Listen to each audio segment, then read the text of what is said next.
ಇನ್ಫೋಸಿಸ್ ಉದ್ಯೋಗಿಯೊಬ್ಬ 2 ವರ್ಷದ ಮಗಳನ್ನ ಕೊಂದು ತಾನು ಆತ್ಮಹತ್ಯೆಗೆ ಶರಣಾದ ಘಟನೆ ಬೆಂಗಳೂರಿನಲ್ಲಿ ನಡೆದಿದೆ. ಸಾಫ್ಟ್ವೇರ್ ಇಂಜಿನಿಯರ್ ಸಂತೋಷ್ ಸಾವನ್ನಪ್ಪಿದವರು. ಹೊಸೂರು ರಸ್ತೆಯ ಕೂಡ್ಲು ಬಳಿಯ ಗರುಡಾದ್ರಿ ಅಪಾರ್ಟ್ಮೆಂಟ್ನಲ್ಲಿ ಈ ಘಟನೆ ನಡೆದಿದೆ. 2 ವರ್ಷದ ಮಗಳು ಹೀನಾಳಿಗೂ ನೇಣು ಬಿಗಿದ ಸಂತೋಷ್ ನಂತರ ತಾನು ಆತ್ಮಹತ್ಯೆ ಮಾಡಿಕೊಂಡಿದ್ದಾರೆ.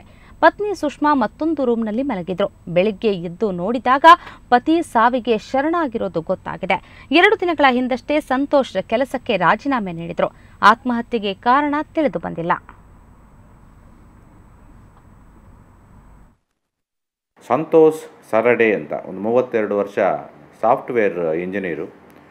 ಇವರು ನಿನ್ನೆ ರಾತ್ರಿ ತನಗೆ ಇರುವಂಥ 1.5 ವರ್ಷದ ಒಂದು ಮಗು ರಿಯಾ, ಆ ಮಗುವನ್ನು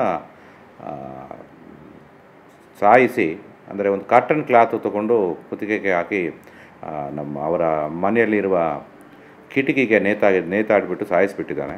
ಆಮೇಲೆ ಆತನೂ ಸಹ ಇನ್ನೊಂದು ಕಾಟನ್ ಕ್ಲಾತಿಂದ ಒಂದು ಫ್ಯಾನಿಗೆ ನೇಣು ಹಾಕ್ಕೊಂಡು ಮೃತಪಟ್ಟಿರುತ್ತಾನೆ.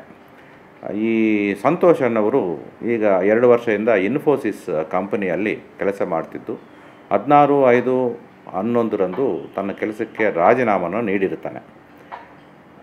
ಇವು ಸ್ವಲ್ಪ ಮಾನಸಿಕವಾಗಿ ತೊಂದರೆಗಳನ್ನು ಅನುಭವಿಸ್ತಿದ್ದು, ಅವರು ಟ್ರೀಟ್ಮೆಂಟು ಸಹ ತಗೊಳ್ತಿದ್ದರು ಅಂತ ಅವರ ಕಡೆಯವರು ನಮಗೆ ತಿಳಿಸಿದ್ದಾರೆ.